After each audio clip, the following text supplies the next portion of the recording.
बहुत ही अमेजिंग सी बात, George Polya कहते हैं, जॉर्ज पॉलिया एक व्यक्ति हैं, जैसे डेविड व्हीलर के बारे में मैंने आपको बताया था कि बहुत ज्यादा गणित जानने से ज्यादा जरूरी है कि बच्चे की जो थिंकिंग है वो मैथमेटाइज्ड हो। जॉर्ज पॉलिया कहते हैं there are two aims of teaching mathematics, यानी दो उद्देश्य हैं मैथ्स को पढ़ाने के स्कूल लेवल पर। एक है नैरो एम और दूसरा है हायर और ब्रॉड एम्स। नैरो होता है संकुचित और हायर या ब्रॉड का मतलब है व्यापक। तो अगर मैं बात करूं नैरो एम्स की तो इसको हम कह सकते हैं संकुचित उद्देश्य कह लीजिए आप, और अगर मैं बात करूं हायर या ब्रॉड एम्स की तो इसको हम व्यापक कह सकते हैं। जैसा कि आप समझ रहे हैं, लोग भी ऐसे ही होते हैं ना, बहुत सारे लोग संकुचित बुद्धि के होते हैं, उनकी जो दुनिया है वो उसी में मग्न है, वो एक भी चीज एक्स्ट्रा एक्सेप्ट नहीं कर सकते। आज मैं देख रही थी, बड़ा फेसबुक ग्रुप पे किसी ने कुछ डाला हुआ था, वो एक पोस्ट थी, मैं सुना भी रही थी, वो यहाँ नहीं सुना पाऊंगी, बड़ा अजीब सा था। मतलब हमारी थॉट प्रोसेस इतनी लिमिटेड है कि हम प्रोग्रेसिव नहीं हो पा रहे विचारों से, हम वहीं अटके पड़े हैं, धारणाओं में ही हैं। तो नैरो एम बेसिकली जिसका दायरा कम हो, बुरा और अच्छा कहना गलत होगा यहाँ पे, हम ये कह सकते हैं जिसका दायरा कम हो। तो नैरो एम्स वो हैं जो लिमिटेड हैं अपने आप में लेकिन जरूरी हैं, ठीक, लिमिटेड हैं। हायर एम्स हैं जिनकी सीमाएं अंत नहीं है, जिनकी सीमाओं का व्यापक है, बहुत सारे दिशाओं में चलती हैं, ठीक। नैरो एम्स में क्या आएगा, नैरो एम्स में जस्ट आएगा बेसिक न्यूमरेसी आ जाए बच्चे को। न्यूमरेसी क्या है, बेसिक नंबर कॉन्सेप्ट्स उसके दिमाग में आ जाएं, जोड़ घटाना गुणा भाग ये सब सीख सके, यूज करके मैथ्स को रोजगार पा सके, ये है नैरो एम्स। ब्रॉड एम की बात करें तो इसका थॉट लेवल मैथमेटाइज्ड हो जाए, वो रिसर्च कर सके, कल वो रियल लाइफ में कहीं यूज कर सके, ये सारी बातें होती हैं ब्रॉड एम्स में। एक एक करके समझेंगे, कोई दिक्कत वाली बात नहीं है। नैरो एम्स की यदि मैं बात करूं तो ये हुए संकुचित एम्स, कुछ उद्देश्य पॉइंट करके समझते हैं। थैंक यू जी, धन्यवाद। और दीज एम्स, नैरो एम की बात कर रहे हैं अभी हम, ये वो एम है जो एम्फेसाइज करते हैं, जो जोर डालते हैं कि हम एक इंडिविजुअल को एटलीस्ट एम्प्लॉयबल तो बना दें। भाई ज्ञान की बातें तो आप तब करेंगे ना जब पेट में कुछ होगा, तो एटलीस्ट एम्प्लॉयबल। वैसे तो हमारी पूरी एजुकेशन ही अगर हम देखें तो ज्यादातर उद्देश्य यही है कि एम्प्लॉय तो बन ही जाए हम, बेसिकली भूखे तो ना मरे, ठीक। These AIIMS emphasises on turning out employable adults जो रोजगार पा सकें और सोशल और इकोनॉमिक डेवलपमेंट में, देश के सामाजिक और आर्थिक विकास में देश के अपनी भूमिका, अपना योगदान दे सकें। तो बेसिकली नैरो एम ये कहता है कि ऐसे एम्प्लॉयबल अडल्ट्स हम जनरेट कर दें जिनको बेसिक अकाउंटिंग आती हो, मैथमेटिक्स आती हो, जो समाज और आर्थिक स्थिति को बेहतर बना सकें, देश के डेवलपमेंट को आगे ले जा सकें। तो एम्प्लॉयबल या एम्प्लॉयमेंट पहला उद्देश्य हुआ।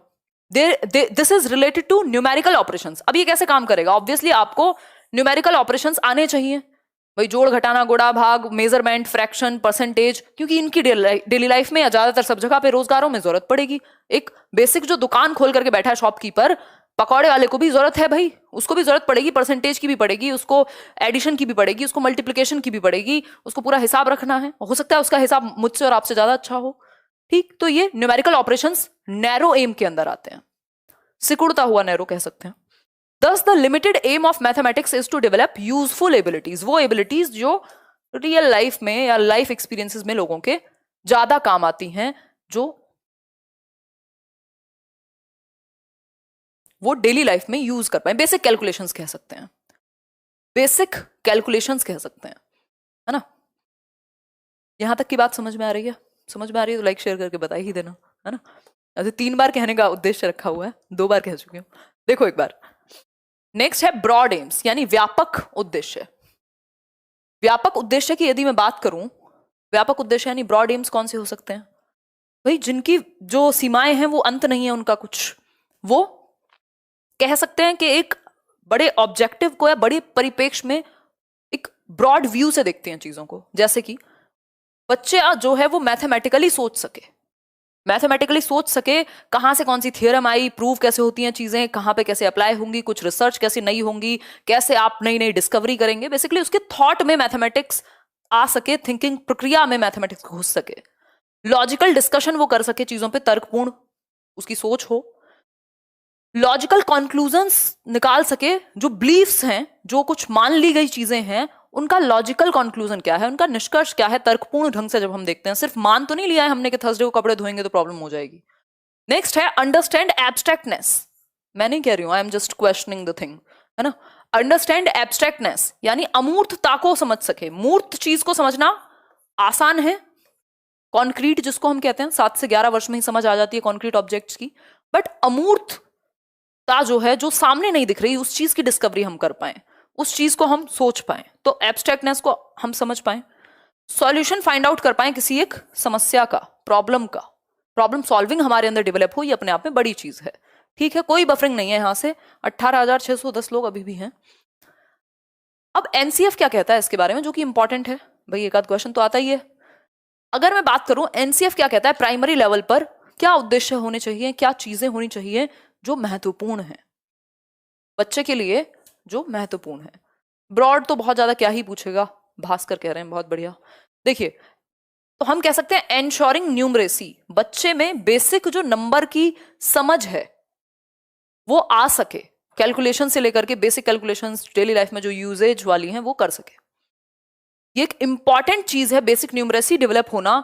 यूनिवर्सलाइजेशन ऑफ एलिमेंट्री एजुकेशन के अंदर यूईई कहते हैं इसको, यूईई, यूनिवर्सलाइजेशन ऑफ एजुकेशन, मतलब सार्वभौमिकरण कर सके हम शिक्षा का, सब तक पहुंच सके शिक्षा, 6 से 14 वर्ष के बीच के बच्चों का फंडामेंटल राइट बन सके। 86वें संविधान संशोधन में ये चीज पास हुई थी, इंडिपेंडेंस के टाइम से ही इस चीज को बढ़ावा दिया जा रहा था।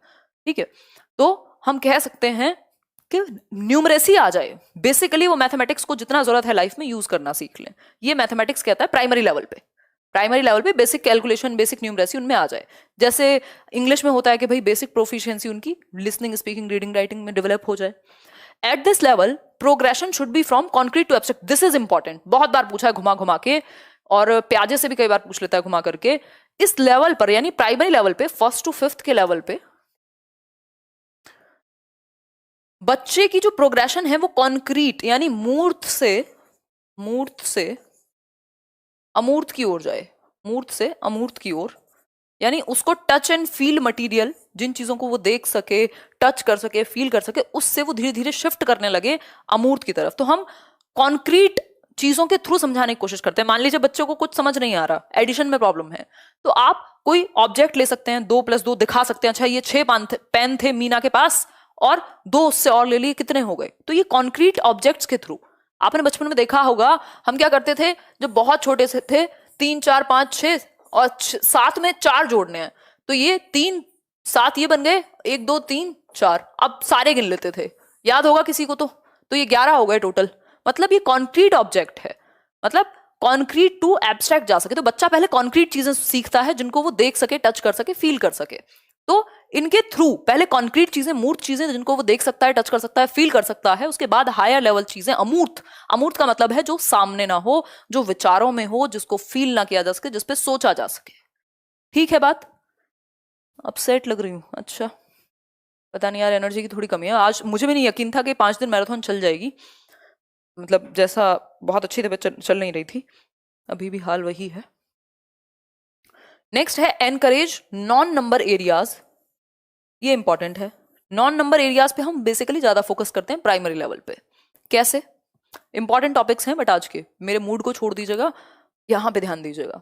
अगर मैं बात करूं नॉन नंबर्स की, जिसमें नंबर का नहीं, जिनमें विजुअल्स का ज्यादा यूज हो, जैसे शेप्स हो सकती हैं अलग अलग, स्पेशल अंडरस्टैंडिंग यानी शेप, साइज, प्रकार, इन सब के बारे में अलग अलग वो पहचान सके। पैटर्न्स हो सकते हैं अलग अलग, आपने देखा होगा प्राइमरी की बुक उठा करके, उसमें ऐसी चीजें हैं। मेजरमेंट की बेसिक चीजें आ जाएं उसको, कौन किससे बड़ा है, लंबा है। डेटा हैंडलिंग, अब ये आपको याद रखना है, ये सारे चैप्टर्स हैं प्राइमरी लेवल में, ये सारे चैप्टर्स प्राइमरी लेवल में हैं। आपसे पूछ लेता है कौन से चैप्टर प्राइमरी लेवल पे नहीं है, तो इनके अलावा वैसे और भी हैं, बट ये मेन चैप्टर्स हैं जो प्राइमरी लेवल पे हैं और आपको याद होने चाहिए। ठीक है, 17 से आपके साथ हूं, अब्दुल वाहब। ठीक है, अरे आकांक्षा गुस्सा कर रही है, कह रही है 4000 लोगों ने लाइक नहीं किया। आकांक्षा इतने रेड इमोजी मत भेजो, मैं डर गई हूं, इनका तो पता नहीं। देखो एक बार, यहां तक की बात क्लियर है। Basically non number concepts like understanding, patterns, measurement, data handling, इन सबको उसको, या सिमेट्री, ऐसे कॉन्सेप्ट्स आ सके उसके दिमाग में, ये बेसिकली प्राइमरी लेवल का गोल है। कॉन्सेप्ट मैपिंग पे एक क्वेश्चन आता है, भाई व्हाट इज कॉन्सेप्ट मैपिंग। इसका एक पिक्चर ऐड करना मैं भूल गई हूँ, बट याद समझ में आ जाएगा आपको। संप्रत्यय जो भी कहते होंगे मैपिंग को, मानचित्रण, संप्रत्यय मानचित्रण, concept mapping. What is concept mapping? Question आया हुआ है इसमें 2018 में भी, 19 में भी आई थिंक। कॉन्सेप्ट मैपिंग क्या है? It is a schematic drawing. Schema तो आपने सुना ही होगा पियाजे की थियरी में।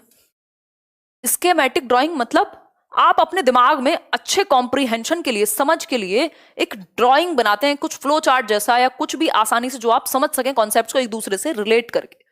जैसे आपने क्या किया होगा, मैथ्स पेडागोजी है मान लीजिए, उसमें आपने जोड़ा हुआ होगा जियोमेट्री, जियोमेट्री में जॉर्ज वो पढ़ेंगे वैन हील, इधर हम कॉन्सेप्ट मैप पढ़ रहे हैं, ऑब्जेक्टिव्स पढ़ रहे हैं, तो प्राइमरी ऑब्जेक्टिव क्या है, एनसीएफ ने कौन से बताए हैं। बेसिकली आप फ्लो चार्ट्स वगैरह का यूज करके एक आसान से समझ बना लेते हैं अपने लिए, एक स्कीमेटिक ड्राइंग बना लेते हैं जो आपके दिमाग में याद रह जाए। आपको रिलेशनशिप बिल्ड करके कॉन्सेप्ट्स में आपस में जो संप्रत्यय हैं, अलग अलग चैप्टर्स हैं, उनका आपस में रिलेशन क्या है, इसको कनेक्ट कर लेते हैं एक दूसरे से। फाइनल नोट्स नहीं बनाते लोग यूपीएससी वगैरह में, आपने भी बनाते ही होगे ऑब्वियस है, सबने बनाए अपने कॉलेज वगैरह में। It is a hierarchical structure, ये इंपॉर्टेंट है। ये क्या है? हायरार्किकल स्ट्रक्चर है, मतलब अनुक्रम है इसमें एक, कि भाई यहां से शुरू हुआ, ये इसका सब टॉपिक है, ये इसका सब टॉपिक है, फिर इसका कोई सब टॉपिक है, मतलब हायरार्की है, नीचे से ऊपर की तरफ या ऊपर से नीचे की तरफ जा रहा होगा। ठीक है बात? हायरार्किकल है ये। फिर है it can be build either by the teacher और द लर्नर। इंपॉर्टेंट पॉइंट है भाई, इसको टीचर भी बिल्ड कर सकता है और लर्नर भी, मतलब स्टूडेंट और टीचर दोनों में से कोई भी बिल्ड कर सकता है, कोई भी बना सकता है, जिसको अपने समझने के लिए बनाना हो, कॉम्प्रीहेंशन के लिए बनाना हो, किसी टॉपिक की क्लैरिटी के लिए बनाना हो, याद रखने के लिए बनाना हो। It connects the new concepts with the previous knowledge. This is important, पूरे एनसीएफ में यही बात है, नए कॉन्सेप्ट को, नई नॉलेज को पुराने ज्ञान से, पूर्व ज्ञान से जोड़ना, प्रीवियस नॉलेज से कनेक्ट कर सकें बच्चे को, जो आता है और जो नहीं आता है। तो जो आता है, जो उसका पूर्व ज्ञान है, उससे नए ज्ञान को जोड़ करके आप कुछ नया सिखाएंगे। भाई जो नींव है उसी के बेसिस पे तो बिल्डिंग बनती है, या नींव कहीं है और बिल्डिंग कहीं और बनाएंगे? नहीं, पहले जो नींव है, जो प्रीवियस नॉलेज है, जो पूर्व ज्ञान है, उसका इस्तेमाल करेंगे नई नॉलेज से कनेक्ट करने के लिए, जो वो जानता होगा उसके लिए, है ना। 1 2 3 4 उसको आते थे और आगे आपने मल्टीप्लिकेशन, एडिशन, पता नहीं क्या क्या सिखा दिया। It is a method which makes learning successful. Concept map एक ऐसी चीज है जो आसान बनाता है, याद रखने या समझने योग्य बनाता है, याद से भी ज्यादा, प्रीवियस नॉलेज से नई नॉलेज को कनेक्ट करके टीचर स्टूडेंट जिसको मन करे वो बना सकता है।